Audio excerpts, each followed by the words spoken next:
नमस्ते। वेद और उसकी वैज्ञानिकता। लेखक का नाम आचार्य प्रियव्रत वेद वाचस्पति जी। प्रवक्तान में हम आगे बढ़ेंगे। आचार्य प्रियव्रत वेद वाचस्पति गुरुकुल के उन सुप्रसिद्ध स्नातकों की श्रृंखला में सिरमौर स्थान रखते थे जिन्होंने गुरुकुल के यश एवं उसकी कीर्ति पताका को देश विदेश में चारों ओर फैलाया।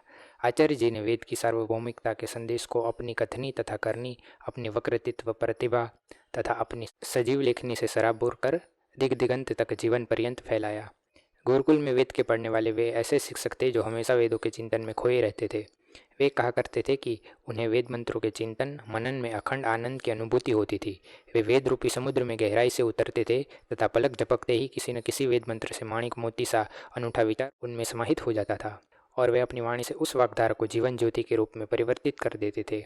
आचार्य प्रियव्रत जी के इसी प्रकार के गंभीर विचारों एवं चिंतन से भरा उनका सुप्रसिद्ध ग्रंथ वेद एवं उसकी वैज्ञानिकता का पुनः प्रकाशन करते हुए आज हम गुरुकुलवासी अपने को गौरवान्वित महसूस करते हैं। विद्वान पुरुष के विद्वतामयी रचना विद्वत समाज में इतनी लोकप्रिय हुई कि शीघ्र ही इसका प्रथम संस्करण जो गुरुकुल से 1990 में प्रकाशित हुआ था समाप्त हो गया।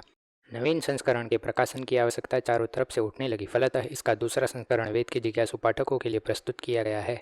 आचार्य प्रियव्रत जी ने वेद के संबंध में इस अवधारणा का प्रबल समर्थन उक्त पुस्तक में किया, जिसके अनुसार वेद में सभी प्रकार के ज्ञान विज्ञान निहित है। वे वेद के अधिकारी विद्वान थे जिन्होंने गुरुकुल में 3 दशाब्दी तक वेद विभाग में अध्यापन कार्य किया।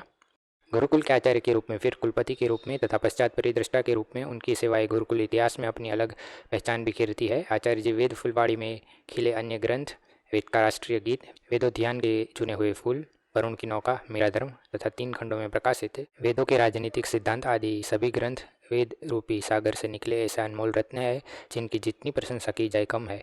प्रस्तुत ग्रंथ में उन्होंने वेदों में वर्णित भौतिक तथा सामाजिक विज्ञान के सिद्धांतों का जहाँ प्रस्फोटन किया है, वहाँ यह भी सिद्ध किया है कि वेद केवल आध्यात्मिक ज्ञान के भंडार से ओतप्रोत ही नहीं है, बल्कि वेद मानव संविधान की आधारभूत सामग्री को भी उद्भुत करते हैं। इस दृष्टि से उनका लिखा अमर ग्रंथ वेदों के राजनीतिक सिद्धांत मानव जीवन के विविध आयामों पर सर्वांग प्रकाश डालता है। इसी दृष्टि से उनका लिखा प्रस्तुत ग्रंथ वेद एवं उसकी वैज्ञानिकता वेद के समग्र स्वरूप को प्रकट करने वाला अपने में अद्भुत ग्रंथ है।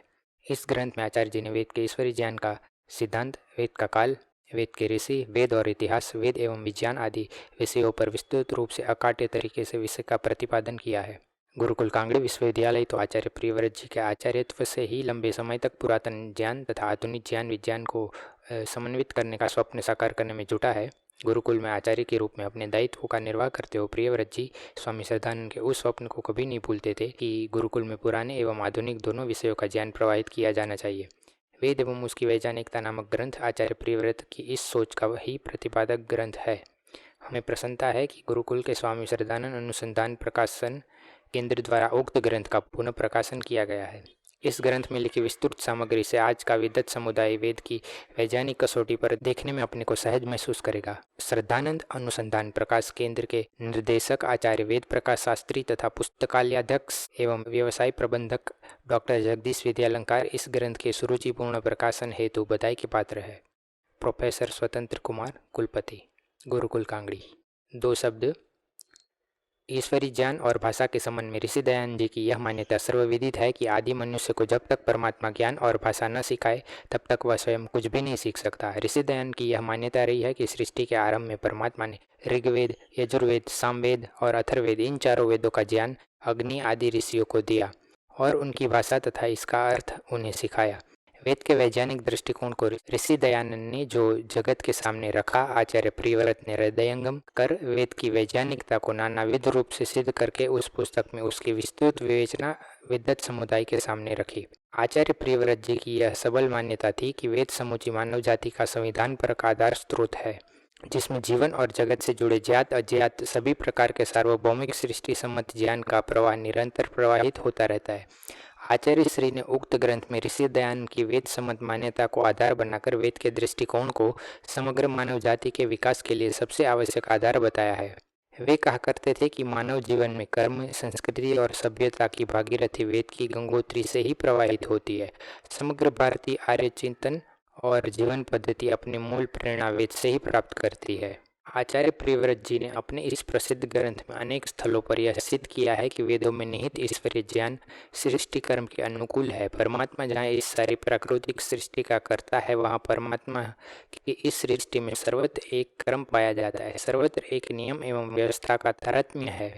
वेद इस नियम के नियामक ग्रंथ है। वेदों में मनुष्योपयोगी भांति भांति की विद्याएं है। इन विद्याओं के मौलिक सिद्धांत वेद मंत्रों में निहित है। आचार्य प्रियव्रत जी की वेदोक शैली वेद में निहित सभी विद्याओं को आधारभूत रूप से पोषित करती है। इसी आधार पर उन्होंने वेदों के राजनीतिक सिद्धांत नाम से 3 खंडों में बृहत ग्रंथ की रचना की। उनके चिंतन की प्रगाढ़ता उनके अन्य ग्रंथों में जैसे वेदों के राष्ट्रीय गीत, वेदोद्यान के चुने हुए फूल, मेरा धर्म, वरुण की नौका आदि कृतियों में स्थान स्थान पर परिलक्षित होती है। उनकी गहन चिंतन शैली, अन्वेषण तथा खोजपरक विस्तृत दृष्टि उनकी कृतियों में अपना अलग प्रभाव छोड़ती है। उन्होंने अपने प्रतिपाद्य ग्रंथ में जहाँ भारतीय एवं पाश्चात्य विद्वानों के मंतव्यों की गहन पड़ताल की है, वहाँ ऋषि दयानंद की वेद संबंधी मान्यताओं को सारगर्भित रूप से प्रतिष्ठापित करते हुए निर्विवाद रूप से यह सिद्ध किया है कि वेद सब सत्य विद्याओं की प्रथम पुस्तक है। वेद की वैज्ञानिक अवधारणा का तार्किक पृष्ठपोषण उनके इस ग्रंथ की प्रथम विशेषता है। वेद के संबंध में सायणाचार्य आदि वेद भाष्यकारों के मंतव्यों को भी सामने रखते हुए वे एक क्षण के लिए भी ऋषि दयानंद की वेदोक्त शैली को अपने इस ग्रंथ में नहीं भुला पाए। उनका यह ग्रंथ परंपरा से हटकर वैज्ञानिकता के बोध से भरा हुआ है, जिसमें तर्क भी निहित है तो आत्मदृष्टि भी समाहित है। उनके इस ग्रंथ में आध्यात्मिक दृष्टि भी है तो भौतिक विद्याओं को उजागर करने वाली ऊर्जा भी है। वे वेद की संपदा को समग्र दृष्टि से निहारते भी है तो तार्किक विश्लेषण करना भी जानते हैं। उक्त ग्रंथ का विश्लेषण करने पर लेखक ने यह सिद्ध किया है कि वेद ईश्वरीय वाणी है तथा साधक के लिए तथा पाठक के लिए नितांत आवश्यक है कि वह ईश्वर की आराधना में अपने को संयुक्त करके इस बोध का अनुभव करे, परमात्मा की भक्ति से ओतप्रोत होकर जगत कल्याण के लिए इन तत्वों का उद्घाटन करे। वेद मंत्र में स्वयं इस बात का संकेत है कि जब किसी मंत्र के निगूढ़ अर्थ को अन्वेषक जानना चाहे तो ध्यानावस्थित होकर सर्वज्ञ परमात्मा से अपना संपर्क साधे। ऐसा करने पर सहज रूप में ही साधक के समक्ष वे निगूढ़ तत्व प्रवाहमान हो उठते हैं। आचार्य श्री प्रियव्रत वेद वाचस्पति के इस ग्रंथ को बार बार पढ़ने से उनकी साधना में पत्ति का स्पष्ट रूप से आभास होता है। वेद मंत्रों के गहन अर्थों में प्रायः वे अपने को लीन कर लेते थे।